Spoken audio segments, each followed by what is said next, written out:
Record. Okay, welcome everybody to London Vegans monthly meeting. We have our meetings on the last Wednesday of each month. My name is Brian Jacobs, so I coordinate our guest speakers. Just say so thank you for joining us particularly. Our presenters this evening are talking about the Plant-Based Councils campaign. And we're very privileged to have with us Catherine and Linda. They're going to introduce themselves and give a bit more information about the campaign that they're involved with. It should be a fascinating subject. And if you have any questions, could you please hold them towards the end? And you can send them via the chat box, and I'll read them out a little bit later on. If you could do that, please. So without further ado, may I hand over to Catherine and Linda? Thank you. Hi, thanks. It's good to see so many people here. Thank you for having us. Catherine, do you want to introduce yourself first? Yes, sure. Thank you, Linda. Hi, everybody. So my name's Catherine. I'm really thankful to Brian for inviting Linda and I this evening. So I'm based in Somerset. I have been working on the Plant-Based Councils campaign since, when was it? Early 2020. And yeah, it's been a really exciting campaign to be working on. We've got a really great team of dedicated, quite a small team, but dedicated campaigners. And so, yeah, I'm looking forward to sharing a little bit more about it this evening. I have been campaigning primarily for my own council in Somerset, but also supporting people around the country who are campaigning for their council to go plant-based. So I'll pass over to Linda. Do you want to say hi, Linda? Thank you. Yes, thanks, Catherine. So I joined a little later than Catherine at the beginning of 2021. I think I heard of the introductory talk through Extinction Rebellion or something like that. And I'd heard of Animal Rebellion and some of the things they did, but hadn't actually done anything with them. And it was Animal Rebellion people who started this off. And I went to the introductory talk and immediately thought, well, this is great. It's achievable, it's logical, it's sensible. And I wanted to run the campaign in Oxfordshire. And I'll tell you a bit more about that as we go on. The Oxfordshire motion was passed later that year and then ratified early the following year. But I'll talk more about that as we go. I'm now going to start screen sharing, fingers crossed.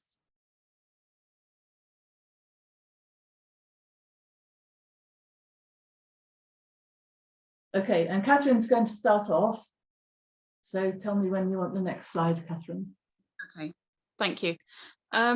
So yeah, the Plant-Based Councils campaign, I think the 4 words that you can see on the screen here really sum up how we see this campaign. It's a practical thing that we are asking councils to do, and councils always like to do something that is practically helping and contributing to their local community.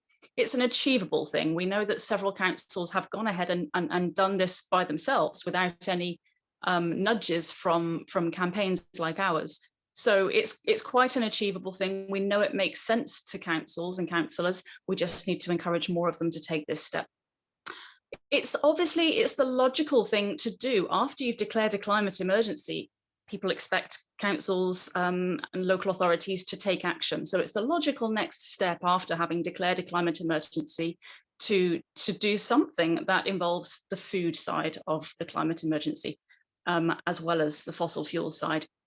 And it's absolutely necessary, as I'm sure most of us know here, well, all of us know here. It's absolutely necessary that the public sector do lead the way on this. So yeah, if we go on to the next slide, Linda, we'll go into it in a bit more detail as to what we are asking councils to do. Ah, I've got stuck. Oh no. Working. If you use the keyboard arrow, often seems to work when the... I had a little practice before we started and it was fine.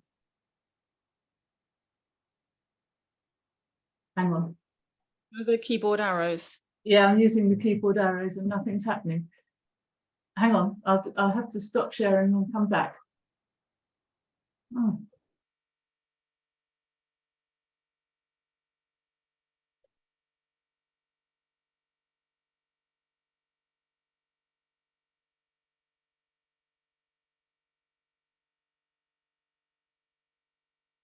You're all in suspense now. Yeah. What's-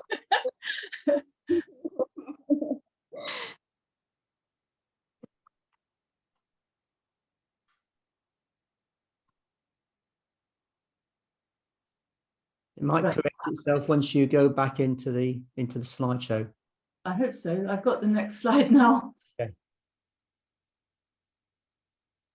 It's not showing yet. Yeah, just loading again. Sorry. Fingers crossed. It'll be more obliging as we go on. Yeah. You got it? Okay, I can see that. Good. So this is what we are asking councils to do. 3 relatively straightforward and simple asks, I think. And the first one is that many councils offer food internally to councillors during their meetings and their internal events, and some councils will also hold external events that are open to the public. We're asking that all food that is provided and obviously paid for by the council is the most climate friendly food possible. And of course that is plant-based. So we're asking them to ensure that all of the food they serve is fully plant-based. And then looking beyond that, what else can the council do? What other types of catering can they influence? So sometimes councils will have control over food in schools. Usually that's primary schools, although a lot of councils don't have that responsibility.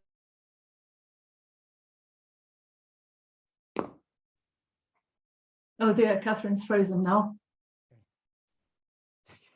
Sometimes they will control food kiosks. Can you hear me? You're back again. I'm back again. Oh, apologies. Where did you? About point 2. Okay. So yeah, we're asking councils where else can they influence food, and can they ensure that more plant-based options are on the menu in those places? And then thirdly, what else can they do to encourage, promote plant-based eating to residents? So there's many ways that they can do things to get the message out there. That could be leaflets, that could be on their website, that could be social media, billboards across the city, many ways that they can encourage people to choose more plant-based ways of eating. If we go on to the next slide, Linda.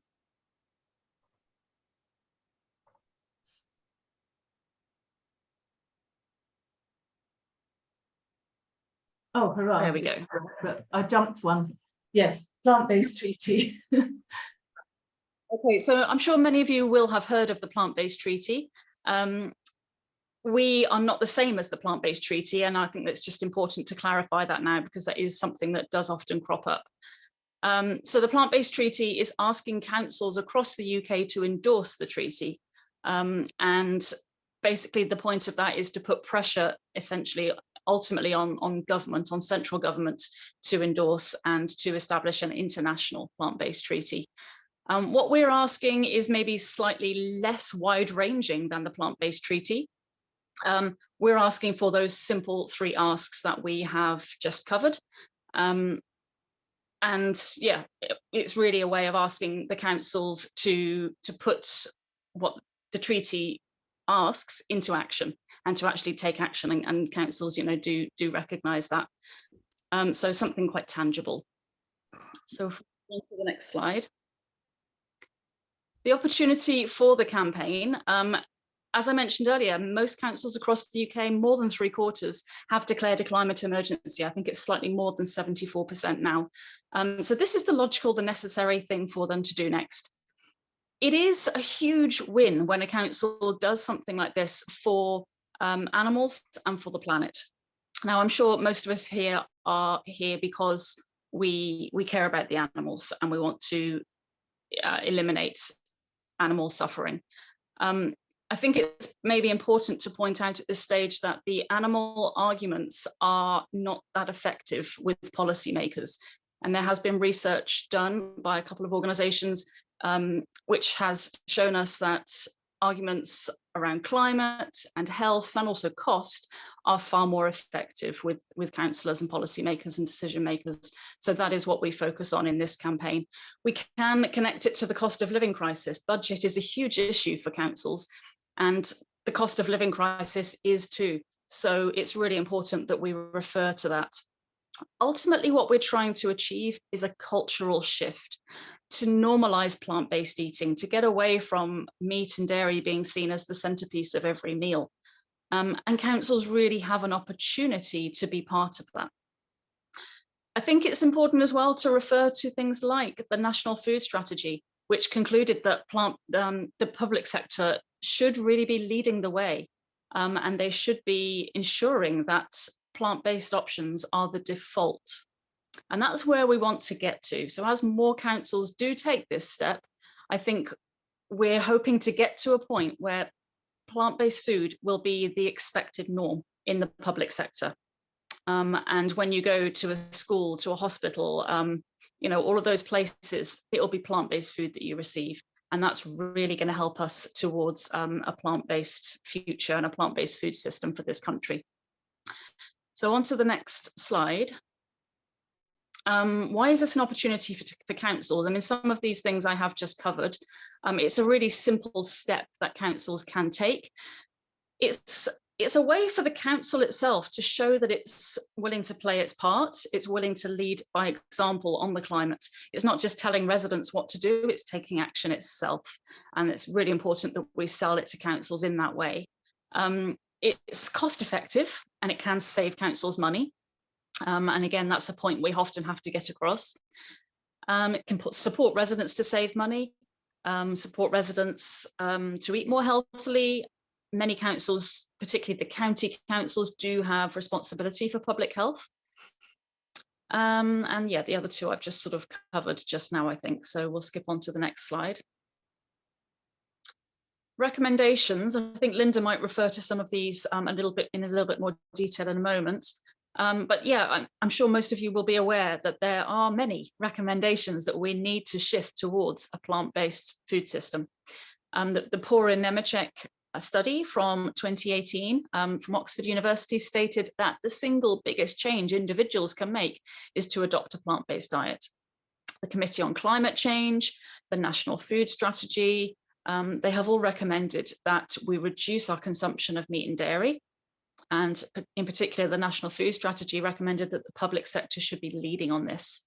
There's an analysis by Greenpeace which says that in order to halve global meat consumption by 2050, Europe needs to reduce their consumption by 70% in the next 10 years. Now that's huge.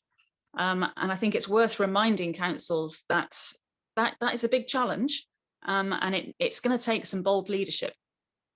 And yeah, there are many other recommendations to support behaviour shifts. We really do need public sector menus to change first. So on to the next slide. As I mentioned, environment, health and cost are the three main things that we talk about when we are engaging with councillors.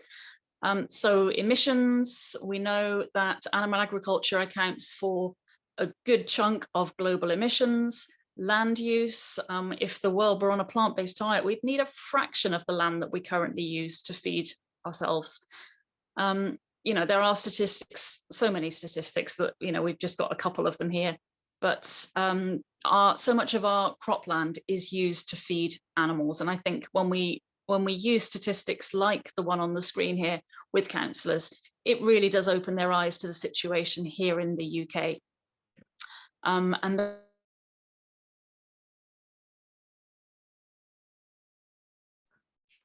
Catherine's frozen again. Okay. There's the definition is you still hear me even though I'm frozen? Yes, I can hear you, you're back. Okay, I wonder if it would help if I turn my video off, just sometimes that helps. Yeah. I think the Wi-Fi has cut out, so I'm on my data, but hopefully it's going to work. Just let me know if you can't hear me well. So yeah, in terms of health, processed red meat has been classified by the World Health Organization as a carcinogen. Why are we serving it to children? Why are we serving it in hospitals? And, you know, so many people, most people are deficient in fiber. So getting more plants into public sector meals is essential. Vegetables, lentils, they are far cheaper. So this is really a way that councils can save money. It's definitely the most affordable way of eating. And as I mentioned earlier, it's a way for councils to support people to save money by eating in a more cost-effective way. So moving on to the next slide.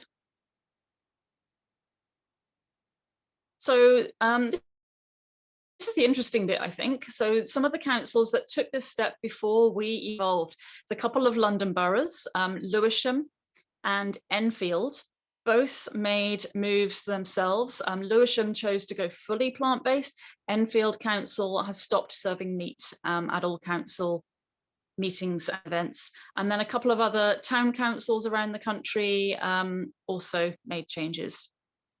And then when we started our campaign, we go on to the next slide. These are the successes that we have had so far. So Oxfordshire County Council, Linda will talk about in a moment. Cambridge City Council also passed a similar motion, as did Exeter. Norwich City Council did pass a motion.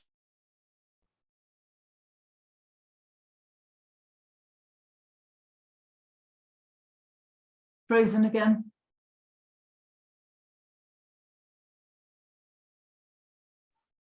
I could take over now because are you there, Catherine? Yes, I'm here. Okay. We got as far as Norwich. Okay, okay. Do you want to take over, Linda? It might be more. Okay. So yeah. So Oxford City Council was earlier this year, and that was we were at the meeting, and it was fantastic because every councillor who spoke really understood the importance of promoting plant-based food, and it was carried unanimously. So we were absolutely delighted with that one.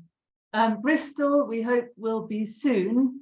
There's been much discussion, a motion has been tabled, and we're hoping that soon that will be heard at full council and will be passed as well. So I'm just going to say a bit more about how we do this and what happened in Oxfordshire in particular. In fact, we sort of adapt our tactics as we learn more about how different councils work. But at this time, we were emailing all the councillors. So I formed a group of people, supportive people. There are about 4 or 5 of us who between us emailed every councillor. And we were very lucky in Oxfordshire because the Conservatives had just lost overall control of the council, and there was a progressive alliance. And I actually knew a Green councillor who was onto this straight away. He needed no persuasion, and so he was keen to propose a motion. He still took quite a bit of time to talk to his own party and the other parties to make sure that if he proposed the motion, it would have a good chance of being passed. So it did take quite a few months. But then the motion was passed in December 2021. And it was ratified the following March by the Cabinet. And the pictures of Jeremy Clarkson here come from that time. Jeremy Clarkson turned up outside the council offices with farmers offering sausage rolls and talking to people as they went in. We were also there with our placards, and they were hoping to stop the motion from being ratified, but it wasn't. The Lib Dem leader of the council was resolute. The motion was passed. But Jeremy Clarkson's presence ensured that there was tremendous publicity. We were astonished how far-reaching this was. He, of course, was the magnet for the TV and radio and news reporters.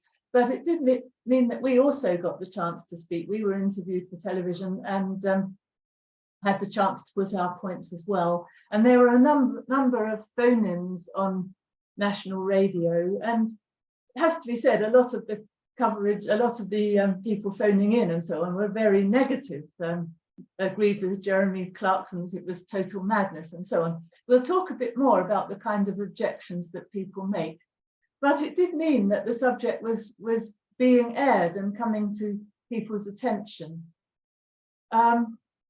So that's what we do. We email councillors. We try to find a supportive councillor or a group of councillors, and then as time goes on, we now sort of help them and support them with the wording of a motion because we've got examples of motions that have succeeded elsewhere.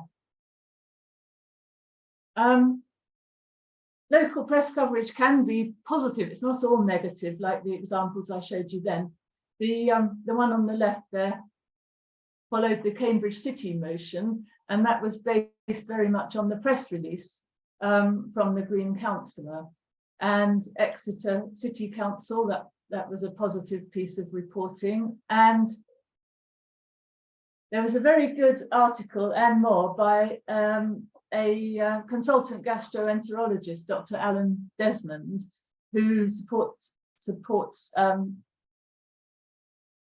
plant-based health professionals. He's a plant-based health professional. And he wrote this, and he appeared on Devon Live and on Politics Southwest and put a video on his social media and was thoroughly in support. So things like that can help raise awareness and show a more positive side.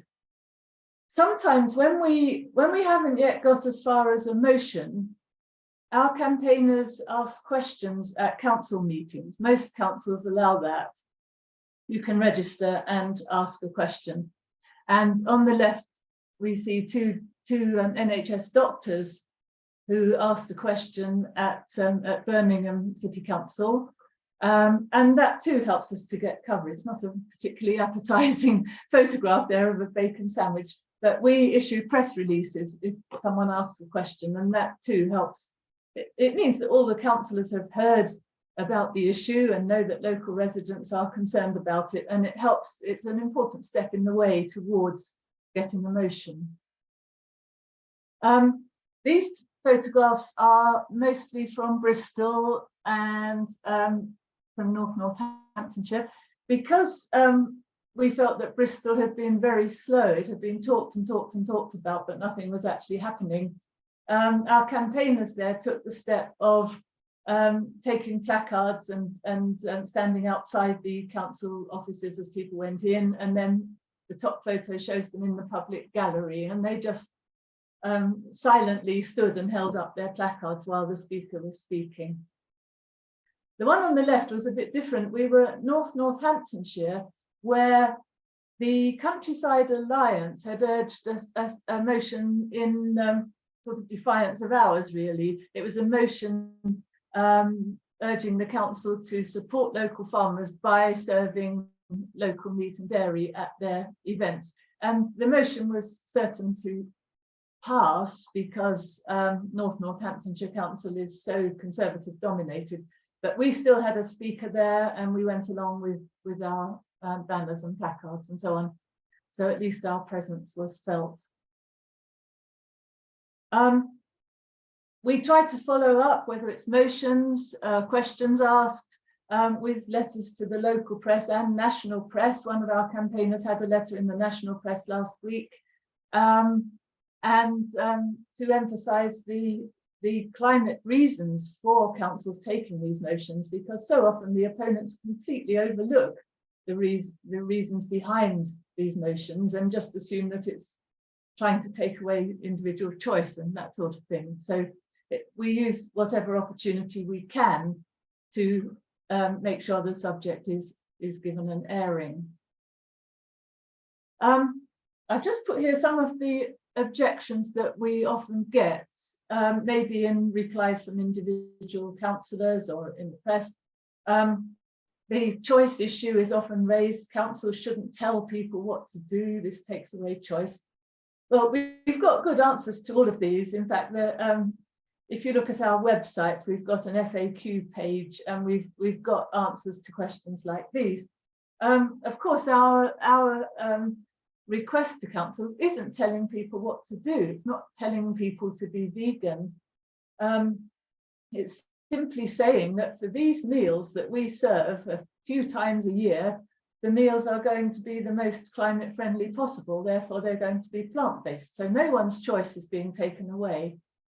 The farmer issue is particularly relevant in rural councils like Oxfordshire, not such an issue in London, but often quite a few councillors are farmers and they represent farmers, and the knee-jerk reaction is always to say that it's attacking farmers' livelihoods.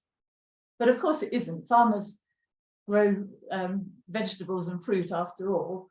And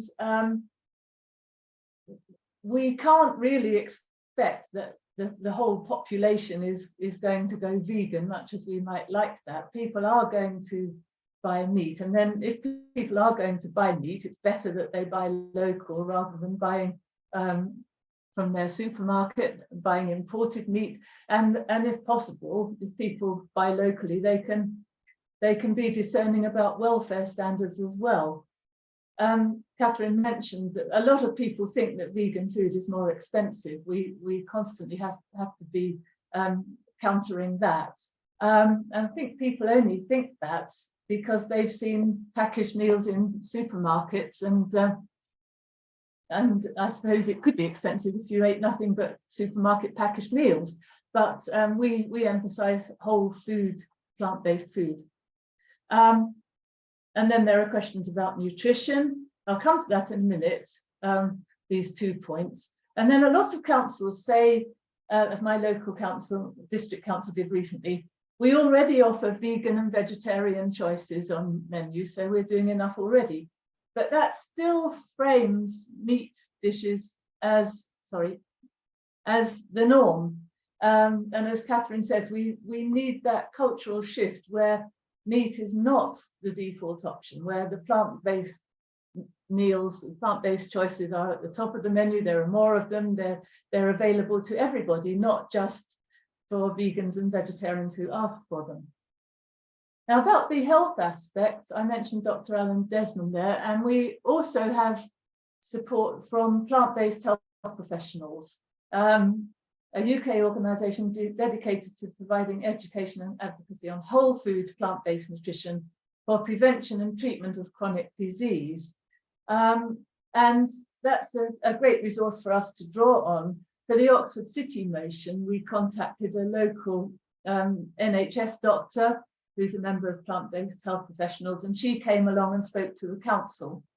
And so having that health backing, talking about nutrition and disease prevention, is tremendously effective.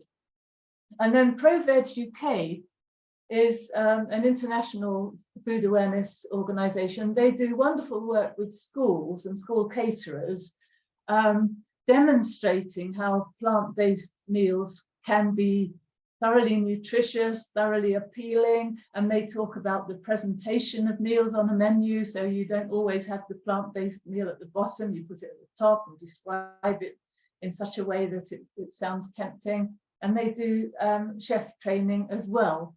So that's a great organisation to be in touch with, and worth looking up both these if you're not aware of them already. All the time, as you're probably aware, new reports are coming out which back up our requirements and back up the need for a shift towards plant-based food. The State of Nature report came out a couple of months ago. It said we must tackle the drivers of biodiversity loss, especially in our food system, adjusting our consumption to avoid products that drive loss of nature. A new Oxford University study came out in July, which examined in detail the actual diets of a large number of people and found that even the least sustainable plant-based diet had a lower impact than the most sustainable meat-based diet. And they're talking about not only carbon emissions, but land use and water use. And they stated that even reducing meat can make a difference. The UK Health Alliance on Climate Change said we must prioritise and promote plant-based and sustainable food. And the UK Committee on Climate Change said rapid progress must be made across all sectors, encouraging consumers to shift diets. Even since I made that slide about 2 days ago, I've seen two new things. A Harvard study, you may have seen this, a Harvard study links red meat consumption to type 2 diabetes. And then just today, a report that meat eating in the UK has declined to its lowest since records began. That's government data, reporting a 14% decrease. And that's not only because people are climate aware, it's due to all kinds of factors. but still that is encouraging, not fast enough, but maybe shows that progress can be made. So if you'd like to know more, look at our website. We're on Twitter and we regularly post things about reports like the ones I've just mentioned, and we're on YouTube as well. We ought to say a little, Catherine, about our group system that we're developing. Would you like to do that? Yes, sure. Just let me know again if my signal goes funny. So we are working, really just working on this campaign. This has always been our intention, but sometimes it's been tricky for people to gather a group together. So individuals have been camped themselves, and that is perfectly workable. You can do it by yourself, but it is much more fun, motivating, and easier to sustain if we've got a small team of people working on this. So we're really now emphasizing getting small groups working on their local community, and we're trialing this first before we really do roll it out across the country in Bristol and in Hackney in London. So if there is anybody here who's based in Hackney, please do get in touch, because we've got a small group forming there. And if you'd like to join them, that would be fantastic. And yeah, once we've sort of really figured out how this can work perfectly in sort of the community local group campaigning, then we're hoping to get small groups working on this across the country. And the aim really is that, you know, these small groups are going to be really skilled, trained campaigners with confidence in running campaigns, and ultimately then we can make the whole world plant-based. We can move on beyond councils, and you know, we can make our whole communities plant-based. So once we've, you know, got the council to pass a plant-based motion, then we might move on to the local museum, or you know, various different organizations that can all do more than they're doing now. Back to you, Linda. Thank you. So yes, so if you're interested in finding out more, get in touch with us. Thank you.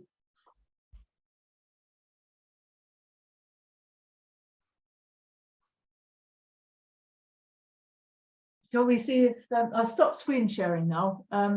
Is that the end of the presentation, Linda? Yes, it is. Okay, yeah, if you could stop the screen share, please. Should be at the bottom of the screen or top of the screen.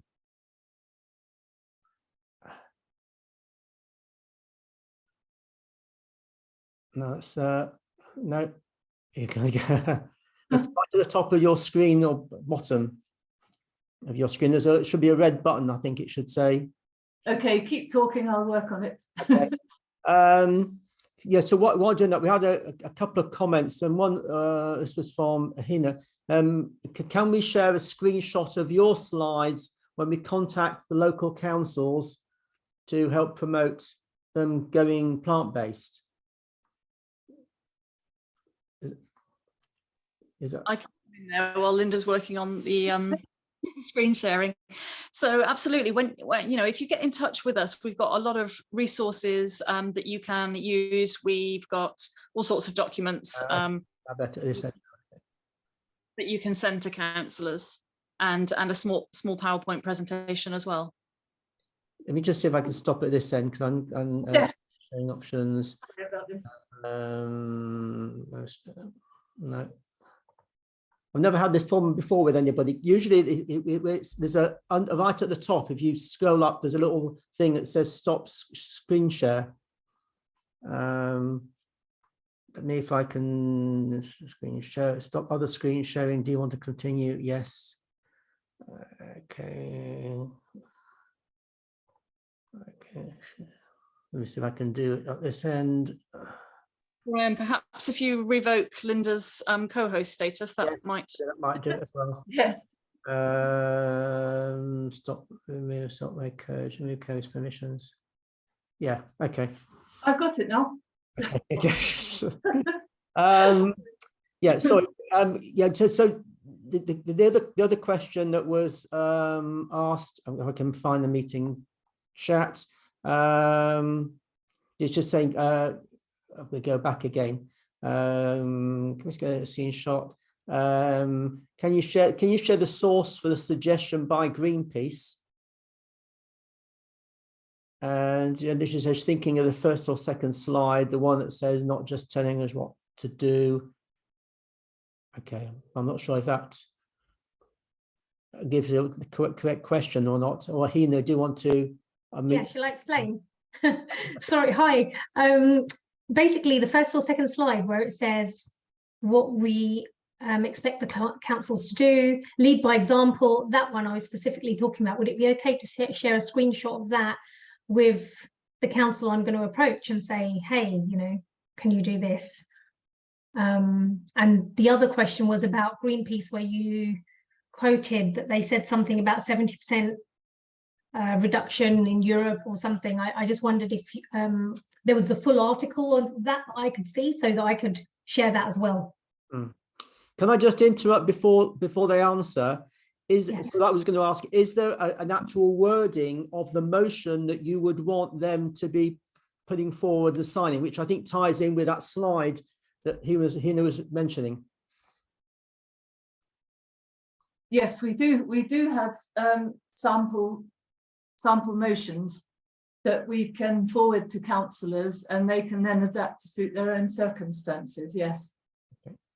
About the Greenpeace, I'm sure we can, but we can't do it immediately. But we can maybe forward it to you later, Paul. Brian. Okay, thank you. And if anybody has any questions, could you either post them in the chat box, or what you can do is you can just raise your hand. I've got Vivina. You want to unmute yourself? And could you put your? Can you hear me? Yes, I Brian? can. Yeah. Okay, great. Yeah, so I have recently joined Cruelty Council as part of climate action. And there is a plan to revisit the carbon neutral action plan, where I do intend to include some kind of plant-based aspects in that. But my question is, how do you approach creating a community locally, so that if there is an opportunity, because there is an active Croydon vegan vegetarian group, and there are a few activists as well. So I just want to understand, how do you go about creating a community? Yes, we do sometimes use existing local groups, Facebook groups, vegan cafes, and so on. Oh, Catherine's found the Greenpeace reference. Very good. Yeah. So if there are existing groups, then we'll draw on them. Yes. And among councillors as well, we often follow councillors to see what sort of things they tweet about, and so we get a sense of which councillors to approach.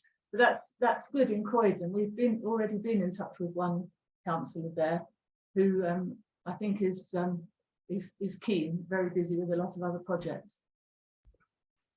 Okay. Very good. Anything on that, Vivina? Are you okay with that answer? If she's still muted. Okay. Oh, sorry. I'm sorry. So if I want to take it forward, probably I should start a separate conversation with you. I think that would be a good idea. Yes, thanks. And we can share various resources with you. Thank you. Thanks. Okay, sure. Thanks. That's it, Brian. Thanks. Paul, you want to unmute yourself, please? Hi. Yes. Excellent presentation. I just wanted to give Linda's book a plug. Or one of her many books, but it's not specifically about the plant-based councils campaign. As you can see, it's called "This Book is Cruelty Free," and it's basically an introduction to animal rights, animal welfare issues, and I kind of assumed it was aimed at teenagers, because Linda's a children's book writer, and but she assures me that it's suitable for adults as well. So it's a very good book. So I'd like to commend it. Okay, thank you for that. Thank you, Paul, that's very kind of you and unexpected. Thank you. Thanks, Paul. I have a question and a comment, and you may have seen in the news that the Vegan Society published a report showing a map with all the local councils and whether they were vegan friendly or not. And I didn't quite know whether in order to get that information they've been in contact with you or whether it was done independently. But my borough, which is my borough, I'm in the borough of Barnet, we came out in the bottom 5 of vegan friendly councils. So I don't know whether, firstly, whether you had an involvement in that, and secondly, whether people should be referring to that to see which councils may be either sort of slightly, the ones to approach because they're almost there, or the ones to avoid because they're at the bottom of the list, or maybe you want to work with the ones that are at the bottom of the list. Over to you. I can answer on the way they formed that report. It was done purely by freedom of information request, so we didn't actually have any involvement. I did know it was coming out, but no, we weren't involved in it. They simply submitted freedom of information requests to every council in the UK. So I think it was quite a large piece of work for them. I think it's very valuable to refer to in terms of when we contact councils, definitely, whether wherever it is on that scale, the council can always do more. I have noticed that Barnet was very low down, but quite a few boroughs are as well, to be honest. And so absolutely, that's something we can use. It's just another piece of information that really can give those councils a nudge. Yeah, and another important thing for us to do is to look at the the council's own climate policy, and quite a number of them don't mention food at all, or if they do, it's only food waste or something like that. So if they've got some sort of statement like helping individuals to reduce their carbon footprint, but they don't say anything about food, then it's worth pointing that out to them. And it's a useful sort of starting point with the council to look at what they themselves say about how they address the climate emergency. Where would you find that? Where can we find the council statement in relation to climate emergency? It will be on their website. Okay, just so yes, if you just sort of trawl through their website or search for climate emergency, climate policy. And most councils have a committee called something like Climate and Environment or something like that. And so you can look up which councillors are involved in that. Okay, thank you for that. Not Margaret, but just to say Margaret's based in New York, so she's not, she's not over in this country. But yeah, hi Margaret, good to see you again. Yes, hi. Yes, I'm an American participant in London Vegans. Love this group so much. Thank you for all of this exciting news that you're presenting today. I hope to use it here in New York to inspire people here, because we're always so far behind you in the UK. But one thing that surprised me, maybe I didn't hear it correctly, but it sounded as though Bristol was one of the councils that was lagging behind. And if I'm correct in the way I heard that, it surprises me a bit, because I thought that Bristol was one of the places that had gotten so many accolades for being vegan friendly. And in fact, I think some time ago, it received some very big honor in that way, like vegan capital of Europe or something like that. What do you? Yeah, Margaret, I think that's exactly why we are encouraging them and pushing them a little bit harder, because for that reason exactly, they are known for being quite a progressive city, and we expect them to be doing this first, and it's just not happened yet. Yeah, I expect it too. Yeah. You give them a big kick in the ass for us over here. Just on your I think that what New York have done in hospitals is fantastic, And that's something that we refer to quite often. It's really quite an example of how, you know, centering plant dishes and putting the default options as plant-based can make an enormous difference. So I wouldn't say that New York is behind. I mean, they seem to be leading the way, you know, with your vegan mayor, it does make a big difference. Well, you know, I just one little thing about him. I voted for him largely on his veganism, but it turns out that he's really, well, he's not an ethical vegan. No, he doesn't do things for the animals here that we had hoped. You know, he hasn't banned the horse carriages, whole bunch of other things, but he has made a difference in the hospitals and I think in schools as well to an extent. But we look to the UK really to be the leaders here. Thank you. Thanks. Just say the Bristol East MP is vegan. That's Kerry McCarthy. So they've already got. I mean, they may not have vegan councillors, or maybe not a vegan council, but they definitely got a vegan MP in that area. Okay. Any other questions or comments that people may have in relation to our presentation? If you have, I said you can post it into the chat box, or you can raise your hand if you have anything.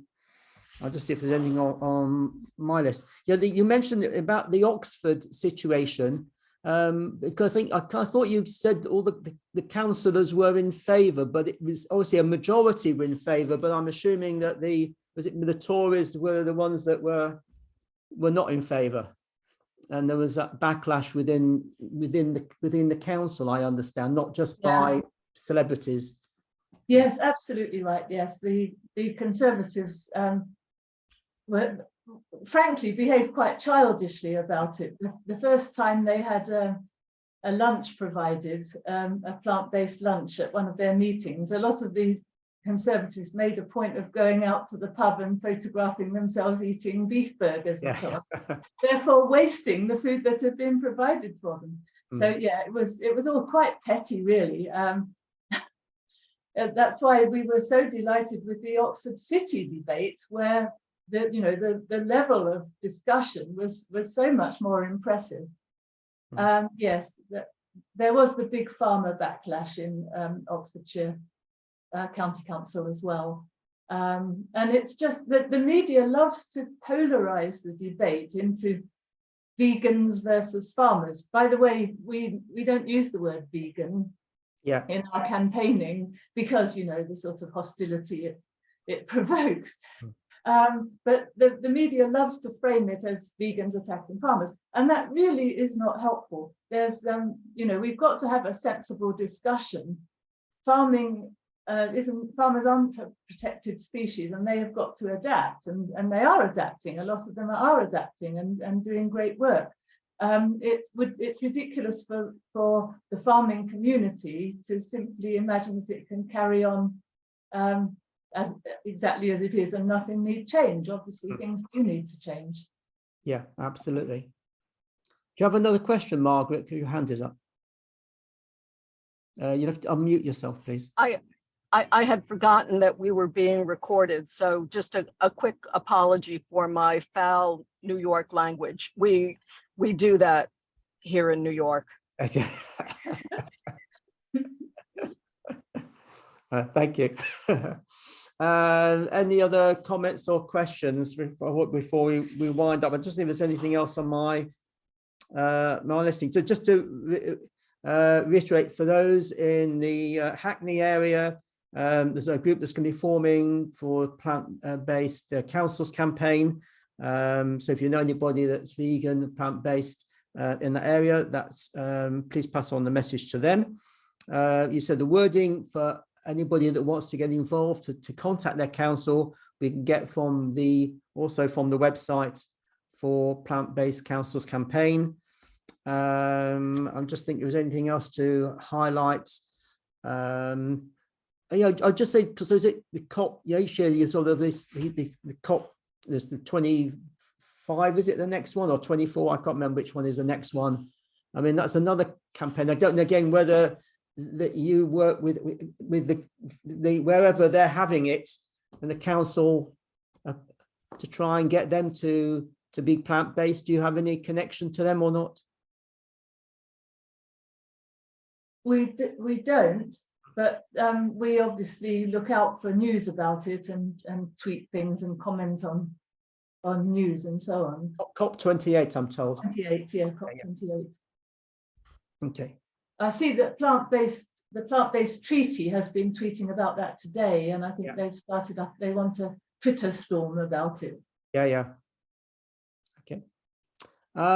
If not any more questions, I'm just going to wind up to say thank you very much to Catherine and Linda for telling us more about this campaign. I think it's a very important issue that's being raised. I think as vegans, it's something we can all get involved with and share to other vegans within our vegan community. So I say thank you very much for your talk and presentation. I'll give you a round. I don't know if anybody can unmute. I will unmute and round of applause. Thank you very much. Thank you very much for inviting us. Okay. Yeah, thank you from New York too. Thank you for attending.